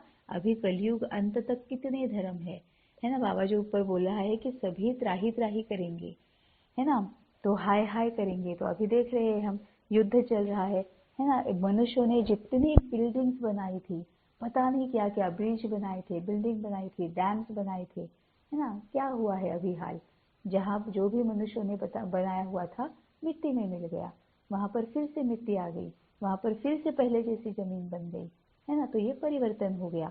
तो पहले पहले तो समझाना है, थोड़ा ख्याल करो। सतयुग में एक ही भारत था, मनुष्य बहुत थोड़े थे, एक धर्म था। अभी कलयुग अंत तक कितने धर्म है, यह कहाँ तक चलेंगे।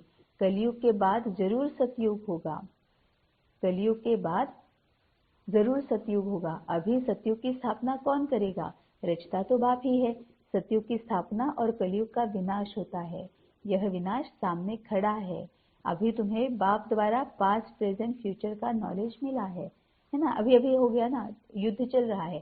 पहले जमीन थी, उसके ऊपर मनुष्यों ने कुछ कुछ कुछ कुछ बना दिया। अब दिख रहा है सामने कि वहां पर फिर से जमीन बन गई, है ना। तो अभी तुम्हें बाप द्वारा पास्ट प्रेजेंट फ्यूचर का नॉलेज मिला है, यह स्वदर्शन चक्र फिराना है, बाप और बाप की रचना को याद करना है। कितनी सहज बात है।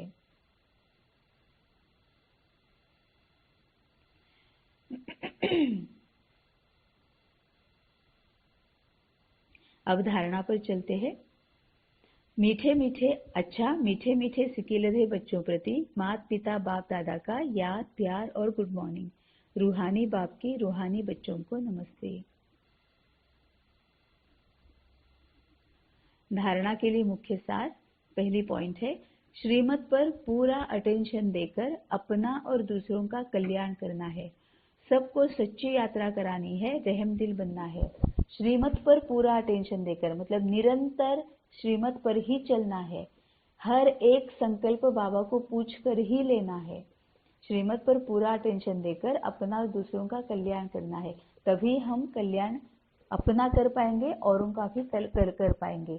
सबको सच्ची यात्रा करानी है। सच्ची यात्रा मतलब रूहानी यात्रा। अब रूहानी यात्रा मतलब क्या है कि एक तो मनसा सेवा करानी है, मनसा सेवा करनी है, और मनसा सेवा में हम उन तक पहुंचा सकते हैं कि पहले हम कैसे थे, अब हम कैसे बन चुके हैं, अब कैसे बनना है।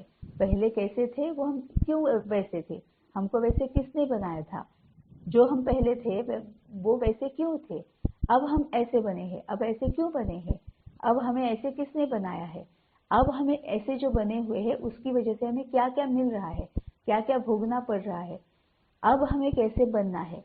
अब जो बनना है वो कैसे बनेंगे, उसके लिए विधियां क्या है, वो विधियां कौन बताता है, वो कहाँ पर रहता है, कहाँ से आता है, क्यों आता है, क्या करता है, कब तक रहता है, ये सब कुछ हमें बताना है। तो सबको सच्ची यात्रा करानी है, यही सच्ची यात्रा है ना। जैसे हम तीर्थ स्थल में लौकिक में जाते थे, अब रूहानी सच्ची यात्रा मतलब क्या है, ये सब कुछ बताते हुए क्यों दुख दर्द मेरे सामने आ रहे हैं, इसके जिम्मेवार कौन है, अब इसमें से निकलना कैसे है, निकलने की विधियां कौन बताता है, ये सब करके हमें हर एक आत्मा को बाबा तक लेके जाना है। यह है सच्ची रूहानी यात्रा, है ना। तो हर एक को सबको सच्ची यात्रा करानी है, रहम दिल बनना है, मतलब पेशेंस रखनी है, एक्सेप्टेंस रखना है, लेट गो करने की शक्ति यूज करनी है, स्वीकार करने की शक्ति यूज करनी है, समाने की शक्ति यूज करनी है ना।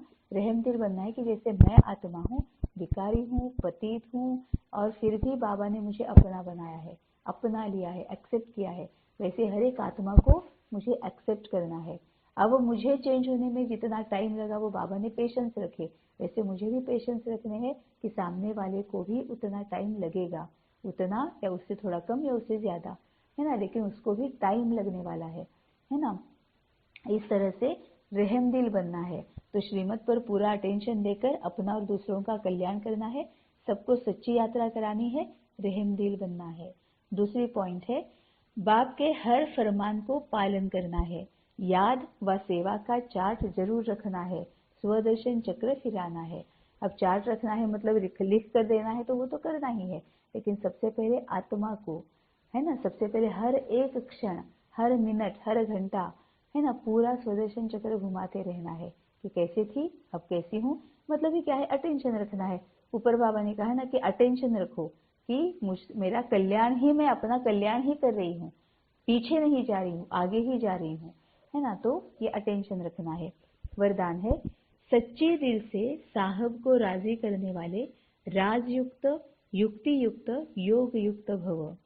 सच्चे दिल से साहेब को राजी करने वाले राजयुक्त, युक्ति युक्त, योग युक्त भव। बाप दादा का टाइटल दिल वाला दिलाराम है। बाप दादा का टाइटल दिल वाला दिलाराम है। जो सच्चे दिल वाले बच्चे हैं उन पर साहेब राजी हो जाता है। दिल से बाप को याद करने वाले सहज ही बिंदु रूप बन सकते हैं।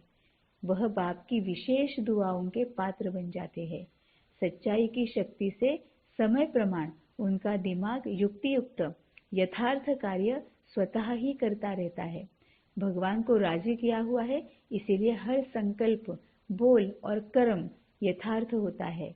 वह राजयुक्त, युक्ति युक्त, योग युक्त बन जाते हैं, है ना। मतलब बाबा ने सभी आत्माओं को वरदान दे दिया है कि सच्चे दिल से तुम राजयुक्त, युक्ति युक्त और योग युक्त भव, ये बाबा ने वरदान दिया है।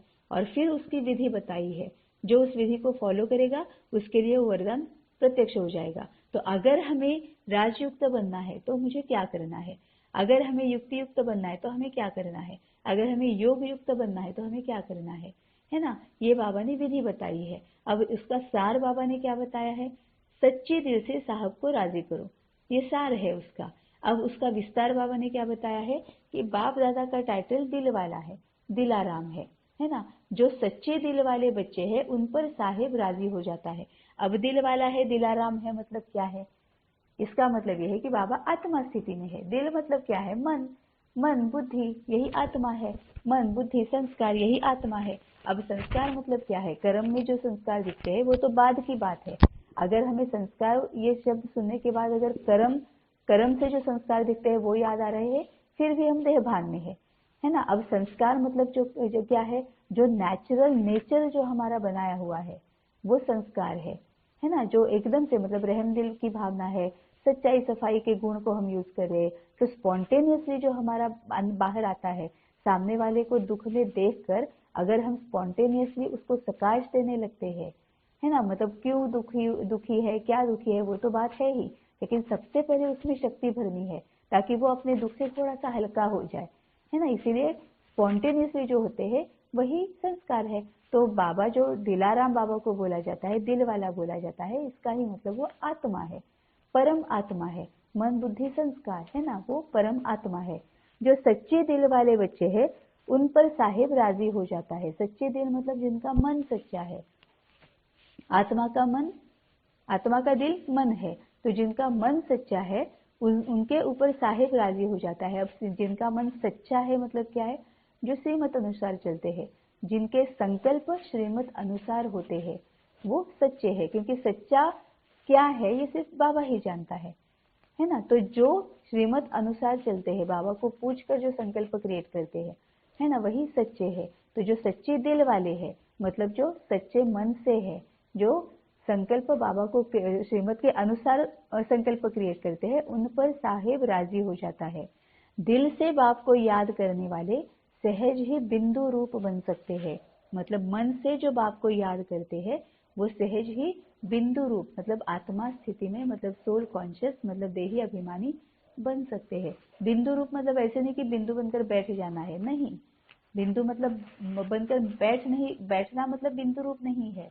बिंदु रूप मतलब आत्मा स्थिति में, बिंदु है ना, आत्मा बिंदु है, आत्मा स्थिति में रहना है, देही अभिमानी स्थिति में रहना है, देही अभिमानी बनकर रहना है ना। तो दिल से बाप को याद करने वाले सहज ही बिंदु रूप बन सकते, मतलब देही अभिमानी मतलब फरिश्ता से हो, उपराम, कमल फूल समान, है ना, साक्षी दृष्टा, यही सब वर्ड बाबा यूज करता है। तो दिल से बाप को याद करने वाले सहज ही बिंदु रूप बन सकते हैं। वह बाप की विशेष दुआओं के पात्र बन जाते हैं। क्यों? क्योंकि बाबा के साथ कनेक्टेड है। तो बिंदु रूप स्थिति में है। तो बाबा को जब पक्का ये होता है कि ये मेरे साथ कनेक्टेड है, मतलब ये क्या है, श्रीमत के अनुसार ही चलते हैं, है ना, उनको फिर बाबा की विशेष दुआ मिल जाती है। विशेष दुआ मतलब फिर वो निमित्त बन जाते हैं, बाबा उनको निमित्त बनाता है अपनी सेवा के लिए। बाबा फिर उनको निमित्त बनाकर सेवा करा लेता है। सच्चाई की शक्ति से समय प्रमाण उनका दिमाग युक्ति युक्त यथार्थ कार्य स्वतः ही करता है। अब यहाँ पर बाबा ने युक्ति युक्त बनना मतलब क्या है वो बताया है कि सच्चाई की शक्ति से समय प्रमाण उनका दिमाग युक्ति युक्त यथार्थ कार्य स्वतः ही करता है। अब यथार्थ मतलब क्या, वो भी बाबा ने ऊपर मुरली में दिया है। यथार्थ और अयथार्थ ये बाबा ने ऊपर मुरली में दिया है। यथार्थ मतलब सिर्फ श्रीमत, अयथार्थ मतलब श्रीमत के अलावा जो कुछ भी है वो सब कुछ अयथार्थ है। मन मत पर मत ये अयथार्थ है, यथार्थ मतलब श्रीमत है ना। तो युक्ति युक्त मतलब बाबा किसको बोलता है कि जो श्रीमत के अनुसार चलते हैं। तो समय प्रमाण उनका दिमाग चलता है, समय प्रमाण उनका दिमाग युक्ति युक्त होकर चलता है। मतलब ये क्या है, जो जैसा सामने आता है उसको परख कर, उसको क्या चाहिए ये समझ कर, जान कर, उसके अनुसार उसको मनसा वाचा कर्मणा ज्ञान देना, ये युक्ति युक्त हो गया, है ना। क्योंकि हर एक की ज्ञान को समझने की कैपेसिटी अलग अलग है, हर एक के स्वभाव संस्कार अलग अलग है, हर एक का सोचने का तरीका अलग अलग है ना। और बाबा की से मदद करनी है तो हमें उतनी स्थिति तो हमारी बनानी ही पड़ेगी कि सामने वाले को परख कर फिर उसको मनसा वाचा कर्मणा समय प्रमाण समय अनुसार उसको ज्ञान देना है, उसको बाबा तक पहुंचाना है ना। तो सच्चाई की शक्ति से, सच्चाई मतलब ऊपर बाबा ने कहा कि सच्चाई मतलब क्या, जो बिंदु रूप में है, मतलब वो देही अभिमानी है, मतलब जो श्रीमत अनुसार चलते हैं। तो सच्चाई की शक्ति से मतलब श्रीमत अनुसार ही चलते हुए समय प्रमाण उनका दिमाग युक्ति युक्त यथार्थ कार्य स्वतः ही करता रहता है। भगवान को राजी किया हुआ है, इसीलिए हर संकल्प, बोल और कर्म यथार्थ होता है। मतलब ही क्या है, 24/7 कंबाइंड स्वरूप, निरंतर मन मना भव, निरंतर बाबा के साथ। वह राजयुक्त, युक्ति युक्त, योग युक्त बन जाते हैं। राजयुक्त मतलब क्या है, परखने की शक्ति की वजह से वो राज जानते हैं कि इनको क्या चाहिए, सामने जो भी आए हुए हैं उनको क्या चाहिए। युक्ति युक्त मतलब बाबा के साथ रहते हैं तो दिमाग युक्ति युक्त चलता रहता है, उनको जो चाहिए वही हम देते हैं। और योग युक्त, ये क्यों, बाबा के साथ योग में है तो वह राजयुक्त, युक्ति युक्त, योग युक्त बन जाते हैं। तो इन शॉर्ट क्या है, श्रीमत अनुसार चलो, बाबा को मत छोड़ो, यही बाबा बता रहा है। लेकिन हर एक के बाबा इतना फिर विस्तार से क्यों बताता है, क्योंकि बाबा युक्ति युक्त चलता है। बाबा सामने वाला जिस तरह से समझे उस तरह से समझाता है ना। स्लोगन है बाप के लव में सदा लीन रहो तो अनेक प्रकार के दुख और धोखे से बच जाएंगे। बाप के लव में सदा लीन रहो तो अनेक प्रकार के दुख और धोखे से बच जाएंगे। अब बाप के लव में जब हम सदा लीन रहते हैं तो होता क्या है, बाप के साथ लव है ना। तो बाप के साथ सच्चा लव कब कहा जाएगा, जब बाबा को जिनसे लव है उनसे भी हमें लव हो जाएगा। तो एक बाबा के साथ प्यार है तो बाबा को जिनके साथ प्यार है उन सब के साथ हमें भी प्यार हो जाता है। मतलब ये क्या है कि पूरी सृष्टि के साथ प्यार हो गया, क्योंकि बाबा को हर एक बच्चे के साथ प्यार है तो हमें भी बाबा के हर एक बच्चे के साथ प्यार हो जाएगा। तो फिर जो सामने आत्मा आएगी, बाबा का जो भी बच्चा सामने आएगा, वो कुछ भी कर रहा है, हम उसको अपने अहंकार को ठेस नहीं पहुंचा दे रहे हैं, है ना। मतलब हम आत्मा स्थिति में रह रहे हैं, ज्ञान और वर्षे की पूरी क्लैरिटी, है ना। क्योंकि वो बाबा का बच्चा है, आत्मा है, तो वो जो मुझे दे रहा है पक्का मैंने कभी उसको दिया हुआ है, ज्ञान की क्लैरिटी, है ना। और फिर शक्तियों को यूज कर रहे तो हमें दुख नहीं हो रहा है, क्योंकि हम शक्तियों को यूज कर रहे। वो जो कुछ दे रहा है, अगर वो मुझे बहुत ज्यादा क्रोध दे रहा है, बहुत गुस्से में है, और वो अगर मुझे गलत सलत बातें बोल रहा है ना, लेकिन अगर बाबा से प्यार है, बाबा की लव में लीन है, मतलब ही बाबा के साथ कनेक्टेड है, तो हम क्या देखेंगे, साक्षी दृष्टा है, हम उपराम है, हम फरिश्ता स्वरूप में है ना, हम आत्मा अभिमानी स्थिति में है। तो हम क्या देख रहे हैं कि ये आत्मा है, इस आत्मा को क्या कर रहा है, कुछ बहुत ज्यादा गलत सलत बोल रहा है, क्यों कर रहा है, क्योंकि पहले इन्होंने दिया हुआ है, तो अब शांत रहना है ना। परख तो लिया, अब डिसीजन पावर, निर्णय लेने की शक्ति, अभी शांत रहना है, निर्णय ले लिया। शांत रहना ही मतलब ही क्या है, सहन शक्ति को बढ़ा लिया, वो जैसा है उसको एक्सेप्ट कर लिया, स्वीकार कर लिया, है ना। हमारे कोई भी विकारों को ट्रिगर नहीं होने दिया, तो हमारे ही विकारों का हमने सामना भी कर लिया, है ना। तो फिर दुख होगा नहीं, होगा, कुछ भी दुख नहीं होगा, धोखे से बच जाएंगे। धोखा कौन सा, कि यही मुझे दुख देता है, यही मुझे दर्द देता है, यही मुझे अशांत करता है, इस धोखे से बच गए, क्योंकि ज्ञान की क्लैरिटी हो गई कि ये धोखा, ये नहीं जिम्मेवार, ये मैं ही जिम्मेवार हूँ दुख के लिए, अपने दुख के लिए मैं ही जिम्मेवार हूँ, है ना। तो जो सामने वाले के ऊपर जो जिम्मेवारी हम डालते आए हैं आज तक, कि यही दुख दर्द देता है, यही मेरे दुख का कारण है, उस धोखे से बच गए, है ना। तो फिर क्या हुआ, एक तो पिछला जो कार्मिक अकाउंट है वो खत्म हो गया, आगे का कोई भी कार्मिक अकाउंट क्रिएट किए बगैर, मतलब आगे का जो इतना बोझा अदरवाइज सिर पर आ जाता वो नहीं आया, और पिछले का भी खत्म हो गया, कार्मिक अकाउंट सेटल हो गया। हाई जंप ले ली। हाई जंप जो बाबा बोलता है ना, वो यही होती है, एक कार्मिक अकाउंट भी अगर सेटल हो जाता है, इतना अपने आप में परिवर्तन हो जाता है, इतना एकदम दरवाजा खुल जाता है, क्योंकि बुद्धि का ताला तो बाबा ने खोल दिया है, लेकिन दरवाजा धीरे धीरे धीरे तभी खुलता जाएगा जैसे जैसे जैसे हमारे कार्मिक अकाउंट सेटल होते जाएंगे, है ना। वैसे और ज्यादा के कार्मिक अकाउंट हम करेंगे नहीं, वैसा वो दरवाजा हम खोल रहे हैं।